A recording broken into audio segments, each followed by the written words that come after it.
Assalamualaikum warahmatullahi wabarakatuh.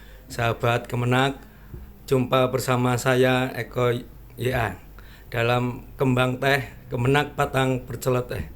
Kali ini kita kedatangan tamu istimewa yang tahu terkait dengan proses sertifikat untuk produk-produk halal. Untuk lebih jelasnya kita sapa dulu beliau.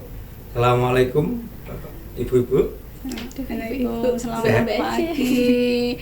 Saya Ibu ini Mbak.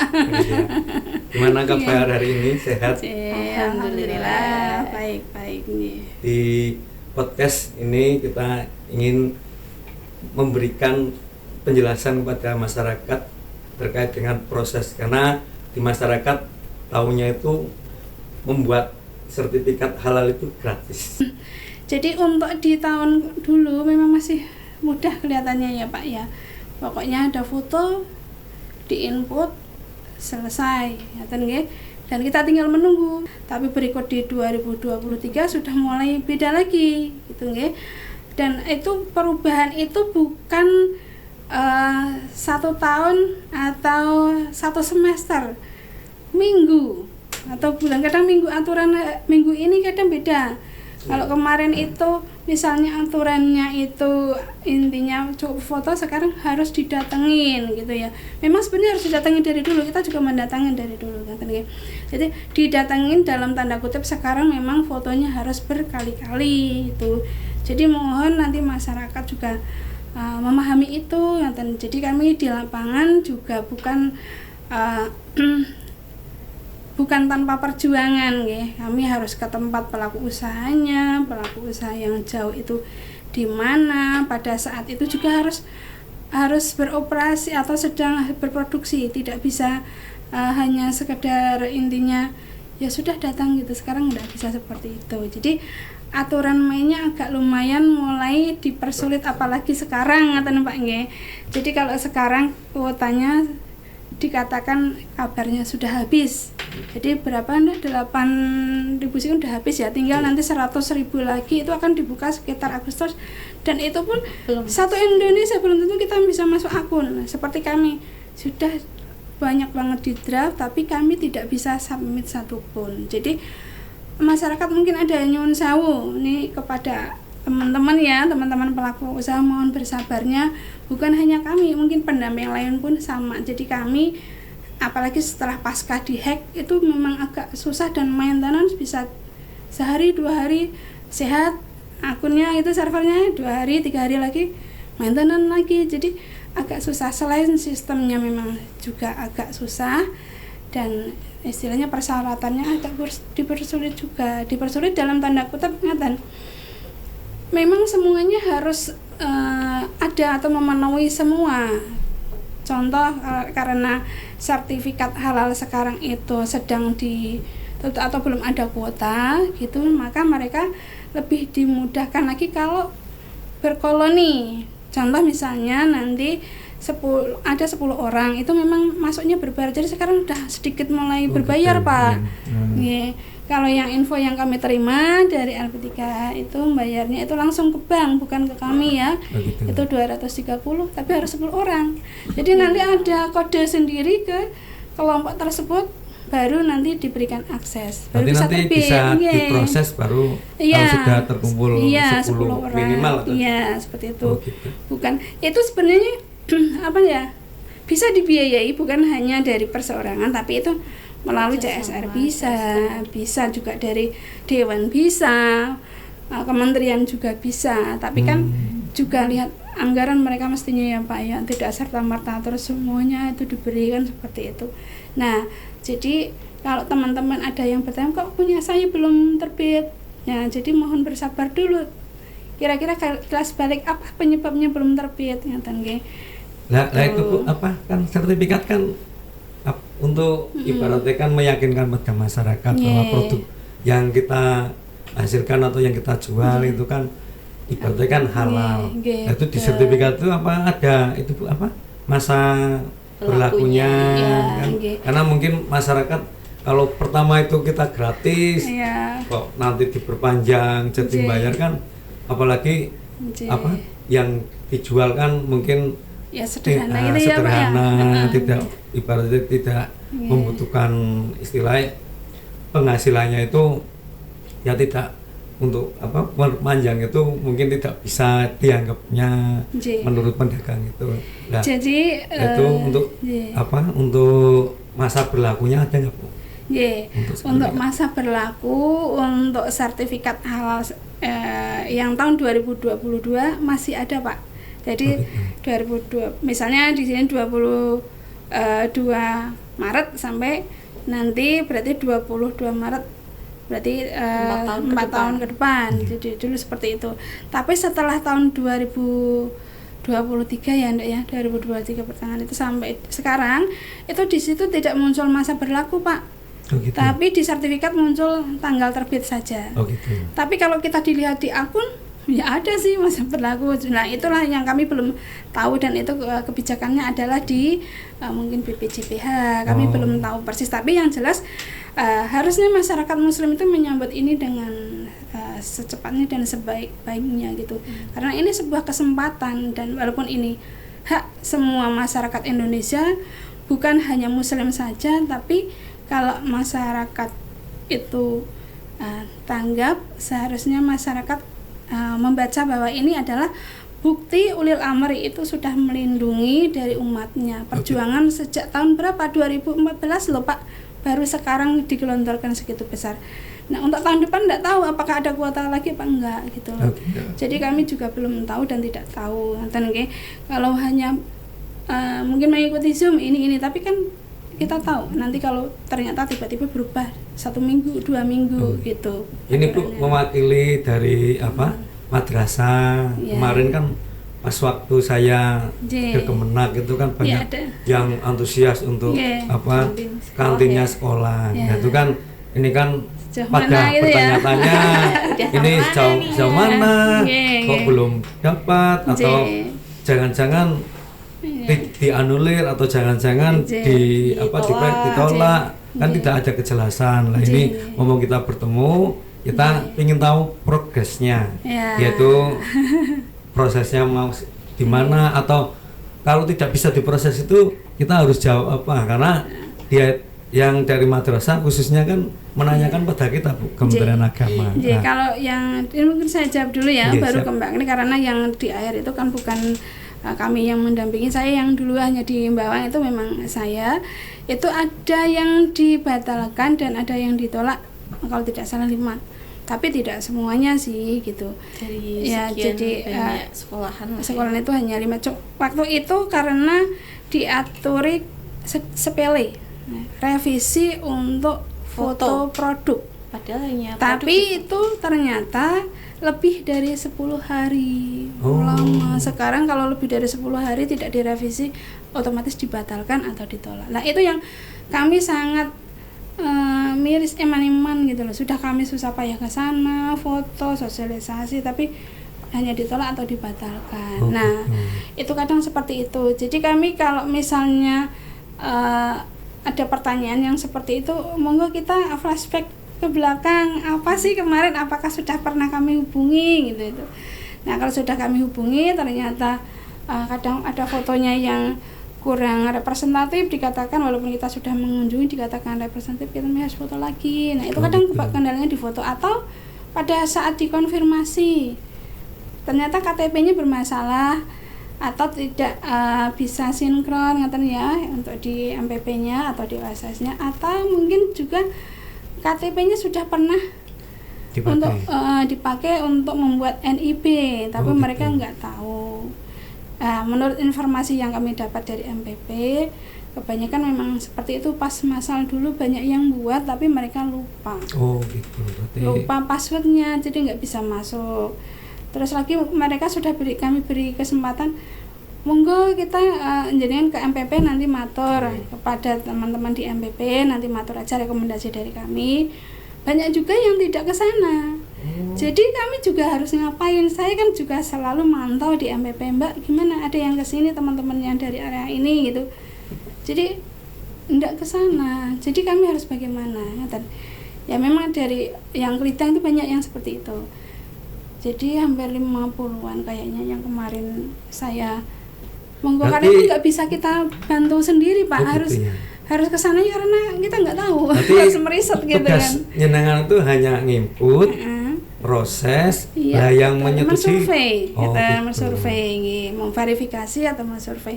Ya, Yang itu- mengeluarkannya dari sana Pak, bukan kami. Itu sahabat-sahabat di madrasah, itu penjelasan yang dari Iya. pakarnya langsung. Ternyata kita itu tidak punya kewenangan Iya.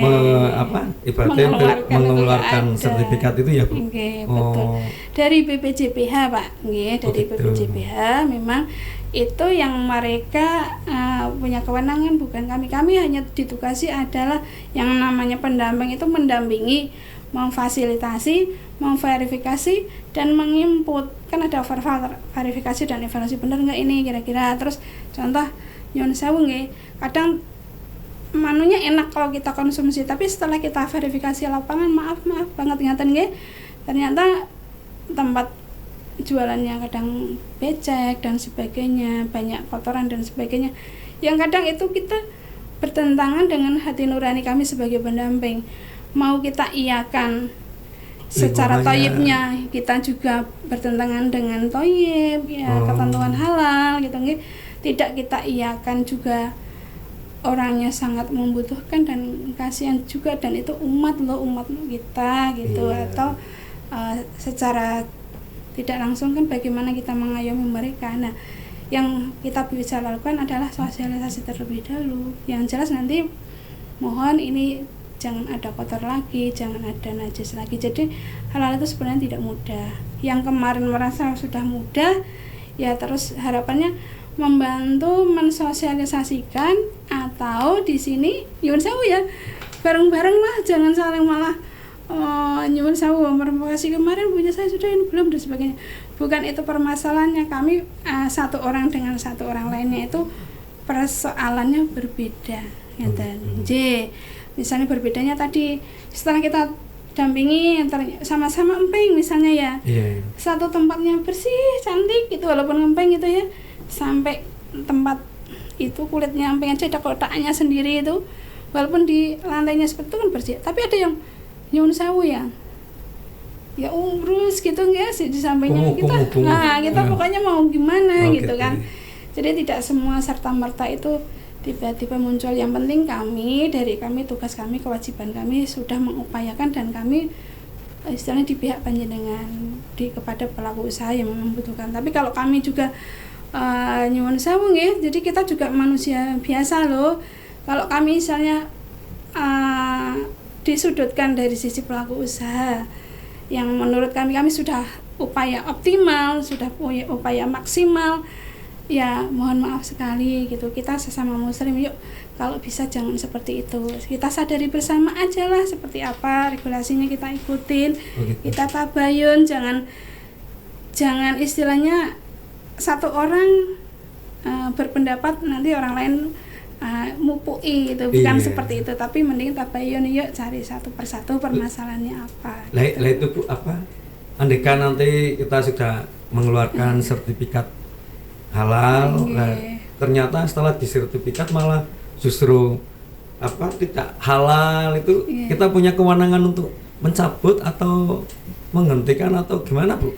Itu yang punya kewenangan untuk mencabutnya itu siapa? Ya. Kan namanya orang wis dihalalkan, bebas diserak di nikulan itu, nanti kedepannya itu apakah bisa dihentikan atau gimana Bu? Oh ngaten.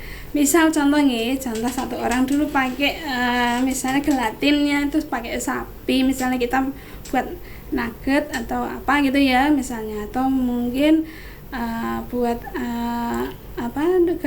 gelatin ya. Mungkin yang paling banyak ditemui kalau di Batang kan yang jualan bakaran di pinggir jalan. Oh gitu. Udah paling gampang itu sih, bakaran di pinggir jalan dia pakai kuas. Nah, kuasnya itu kan kuas macam-macam nih, sebagai anak dapur, kita ibu-ibu, mbak-mbak gitu yang biasa tahu kuas itu macam-macam. Ada yang buat ngolesi sendiri, ada yang ini sendiri. Tapi mungkin kan kalau penjual kaki lima kuasnya masih jadi satu. Dan kadang nggak satu dua yang banyak ditemui itu kuasnya pakai yang kuas bulu babi. Nah ini satu saat kita tampilkan di podcast ya Pak ya. Gitu. Ada aneka macam kuas yang halal dan yang tak halal gitu ya, boleh ya. Nah, kuasnya itu biasanya kita pertama edukasi dulu. Kadang kan orang kalau tanpa bukti itu nggak percaya, jadi kita punyalah beberapa kuas yang biasa kita pakai contoh gitu, yang ini aja pakainya, bukan masalah brand ataupun apa, enggak, tapi karena kita jualan makanan itu mau disertifikatkan halal, yang disertifikatkan kan nggak cuma makanannya, tapi dari prosesnya, dari bahan bakunya, alat-alatnya semuanya. Gitu. Makanya dulu kalau di tahun 2022 itu masih ada kita tanya sama pelaku usaha, kita tanya alat-alatnya tuh merek apa aja, bukan permasalahan si pelaku usaha ini mereknya ini berarti nanti bisa lebih enak dan lain-lain, enggak. Cuma kita tanya, itu kan beberapa alat aja sekarang sudah punya sertifikat halal gitu loh. Nah kalau bisa itu ya pakainya yang sudah sertifikat halal kayak gitu. Kemarin real yang saya temui ada si satu desa itu buatnya nyuwun sewu, dia kebab untuk anak-anak kecil loh gitu loh. Nah, anak-anak kecil itu kan kebabnya kecil-kecil sama apa sih itu ya, sosis ya. Tuh saya tegur, ya sampai ngeriwil bener gitu, sudah bentuk enggak kuas gitu ya. Itu dari bu nyuwun sewu itu sudah ada kodenya ya Bu, sudah ada bentuknya, kita tes, jangan pakai itu lagi. Sampai sekarang tidak saya garap. Gitu. Ini karena dia nggak halal gitu loh. Kecuali dia sudah menyatakan, ya Bu kuasnya sudah saya ganti, ya diarani ngeweng atau tidak berpihak, ya monggo, karena kita harus menegakkan yang halal itu ya halal, yang haram ya haram gitu aja yang menurut saya. Kalau sekarang kenapa? Karena ternyata setelah saya ikuti dari saya menjadi pendamping maupun penyelia, tanggung jawab kita sudah sampai ke akhirat loh. Saya sekarang udah nggak bisa lagi hanya semata-mata, kalau dulu mungkin karena satu sistem masih gampang, kita belum tahu dan sebagainya, itu pun tetap direvisi dari BPJPH nggih. Bukan dari kami. Misalnya contoh ada kuas yang tidak halal itu otomatis dari sana dikembalikan ya, tidak bisa gitu. Jadi memang seperti itu gitu. Jadi disuruh merevisi, dan setelah ada instruksi untuk merevisi, misalnya kalau kita memang belum tahu, kita harus bilang ke pelaku usaha bahwasanya itu tidak halal. Jadi halal itu kan mulai dari bahan otomatis alat dong, dan dari prosesnya dan juga dari distribusinya. Gitu. Mbak Agni bicara negara kita kan negara hukum. Nah tadi itu yang siapa yang menindak ya, itu lah itu. Menindak lah. Seandainya nanti misalnya ada proses apa yang bertanggung jawab, misalkan Mbak Ani kan kebetulan yang input, yang memproses, yang mendampingi. Seandainya ada orang-orang yang minta dipermudah atau apa, karena paling Mbak Ani bisa nanti diproses dengan mudah, itu perasaan Mbak Ani itu seperti apa Mbak? Harus ada sih beberapa pengalaman, entah ini di pelaku usaha kecil maupun menengah maupun besar, itu banyak permainan seperti itu. Yang penting kan aku punya sertifikat, udah gratis dan lain-lain udah. Sebelumnya aku mau menjelaskan kalau sertifikat halal itu sekarang ada 3 jalurnya Pak. Satu self declare itu yang dari 2022 lah mungkin, kalau di Kabupaten Batang ya terkenalnya itu mulai tahun 2022 itu self declare itu menyatakan diri. Jadi sebenarnya orang itu ya harus nginput sendiri dan lain-lain, cuma dampingan kita. Tapi karena nggak semua pelaku usaha itu melek digital, jadi ya kita membantu nginput dari awal kayak gitu. Dan dulu pun di tahun 2022 seperti yang tadi sudah dijelaskan, itu hanya foto produk, kita mendatangi, kita foto produknya saja, bukan sama pelaku usahanya. Kalau sekarang dengan orang. Kalau sekarang mulai tahun 2023 awal itu udah mulai. Awal itu sudah mulai sertifikat halalnya harus berfoto dengan pelaku usaha. Tapi itu yang inputan tahun 2023. Jadi kalau inputan 2022 yang akhir-akhir itu kan masih pakai foto produk tuh. Lah baru direvisinya itu kita harus sama pelaku usaha. Dan itu benar-benar kita udah pernah yang namanya server, terus juga aturan itu berubah-ubah per minggu. Karena ya itu bukan dari kita yang menentukan gitu, enggak. Kadang pelaku usaha yang enggak mudeng itu, lah masa si A itu cuma foto aja. Si B saya kok harus didatangi, si C kok kita harus kumpul di sini ya, kayak gitu. Nah itu pelaku saya yang nggak mudeng itu biasanya kayak gitu. Kok punya saya kok lama ya, itu kenapa ya, kok bisa punya saya ditolak, kok bisa punya saya dikembalikan, kok bisa saya lama. Itu banyak pertanyaan dan itu faktornya beda-beda. Saya ada dampingi orang di salah satu sentra yang saya dampingi, itu dia produknya satu sentra, yang satu produknya sudah produk khasnya dia, yang satu produk sentra itu diterima sudah terbit juga sertifikatnya, dan yang produk khas dia itu tape singkong. Nah itu kemarin dikembalikan karena apa? Sepele, fotonya itu tidak representatif. Iya. Terus juga kemarin katanya apa ya, fotonya itu kurang layak lah ya untuk dipasarkan, padahal beliaunya sendiri itu sudah sepuh juga. Kalau untuk packaging yang baik itu biasanya ya kurang sih memang kayak gitu.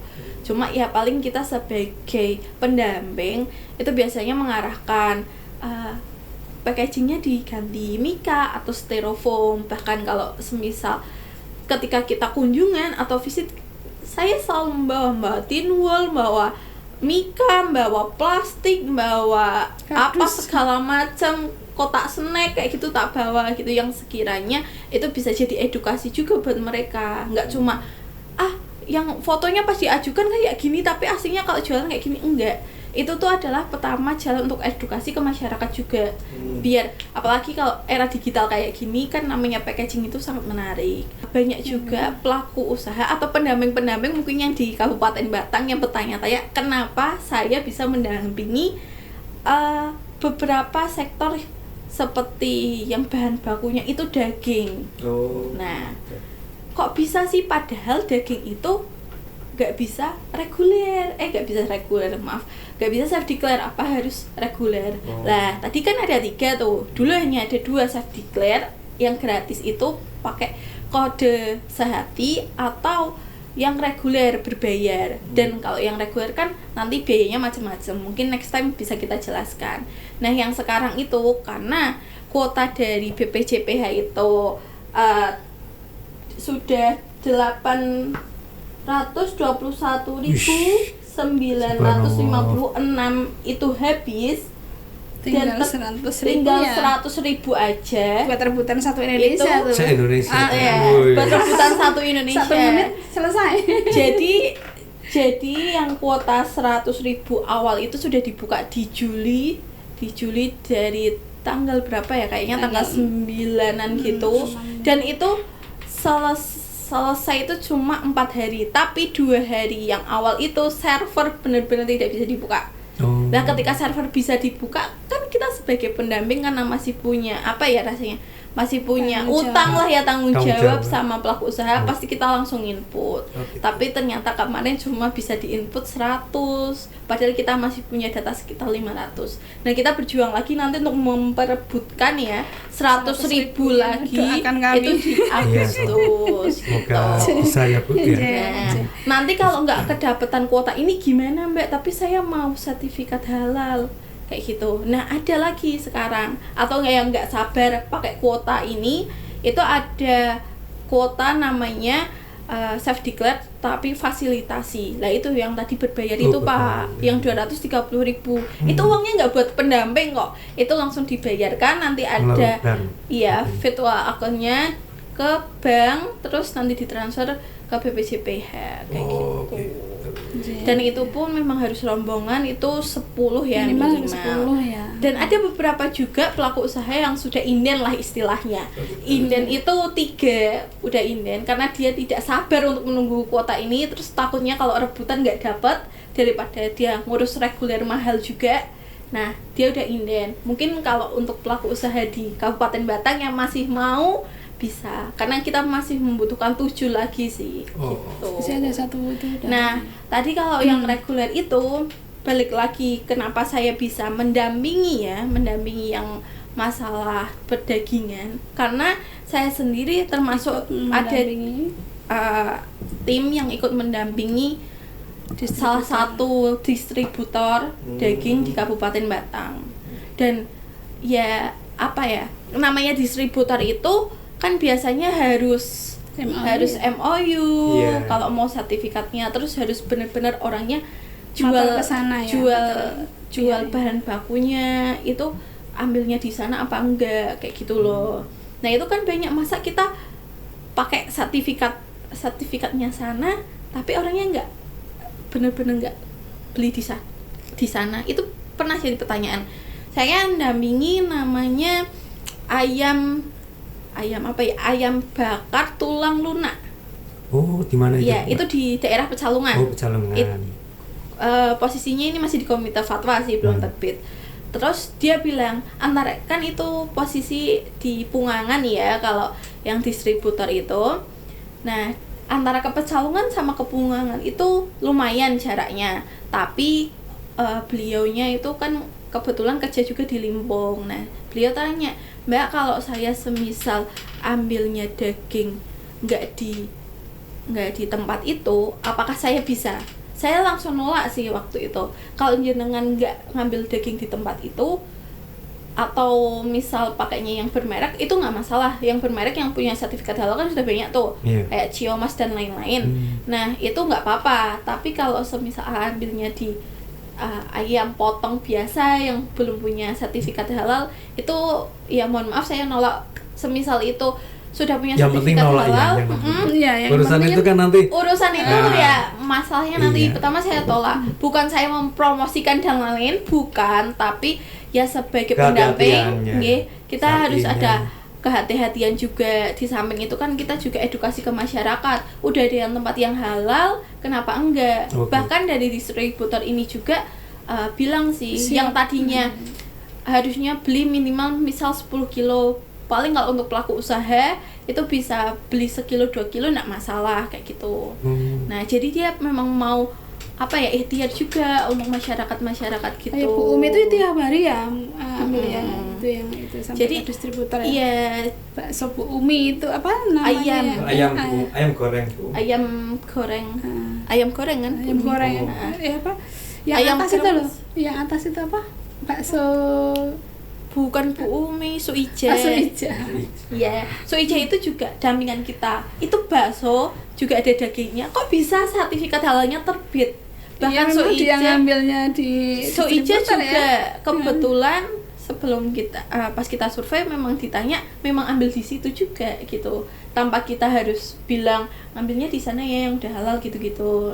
Nah itu pemirsa, kalau pengen badan kita masuk di makanan-makanan halal. Ini Bu, sebelum kita tutup, makasih atas kehadirannya. Kita tolong dong kasih tip-tip cara membedakan atau melihat atau mengetahui ini warung sudah halal atau ini prosesnya sudah halal atau gimana. Kayak kita minta dong kasih tip-tip ya kecil, misalnya ciri-ciri rumah makan halal atau ciri-ciri yang pengelolaannya halal itu seperti apa Ibu? Gambaran kecil aja lah. Ya, gambaran kecil yang berdasarkan pengalaman yang mereka memang taat loh ya, taat dalam tanda kutip, pelaku usahanya memang menerapkan itu sebagai ikhtiarnya dia. Yang pertama biasanya memang orang tersebut menjaga kebersihan, atau memang karena kita sudah edukasi bahwasannya halal dan thayyib itu menjadi baku, jadi halal dan thayyib itu satu bersih.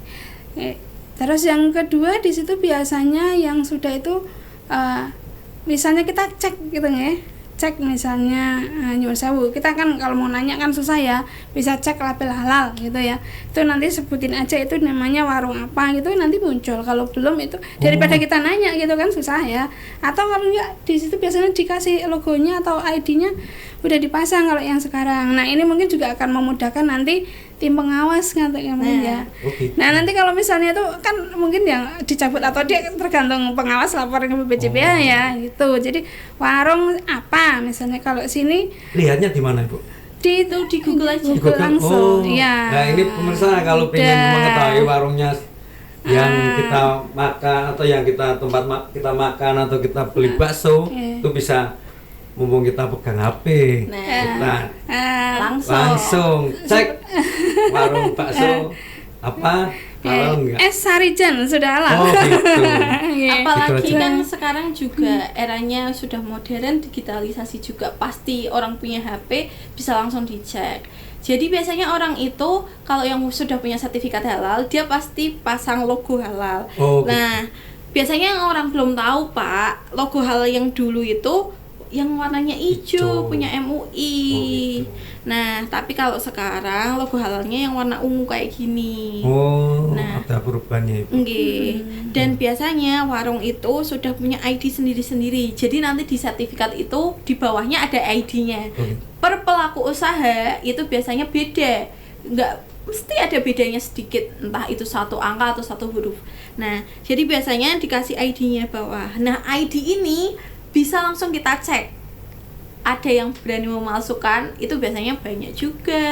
Nah itu kalau misalnya saya punya usaha bakso, Ya. lah buka beberapa stand cabang, itu penggunaannya masih tetap satu izin itu sertifikat halal atau harus mensertifikat semua yang saya buka itu cabang-cabang? Ya, oke. Ini bakso apa dulu? Yo yang masyarakat senang kan bakso Bakso koas. ya enggak, berarti maksudnya warung bakso Iya, warung ya. bakso, Nggih, karena betul. bakso frozen, bakso apa beda lagi nanti Oh, izinnya gitu. gitu Saya baru beda-beda. tahu ini. Nah, jadi kalau bakso frozen itu kan biasanya kan dikirim seluruh Indonesia dan lain-lain, itu satu izin enggak masalah. Itu biasanya langsung reguler. Kebetulan juga saya pernah dampingi bakso di daerah Ungaran, bakso frozen namanya bakso andalan juga.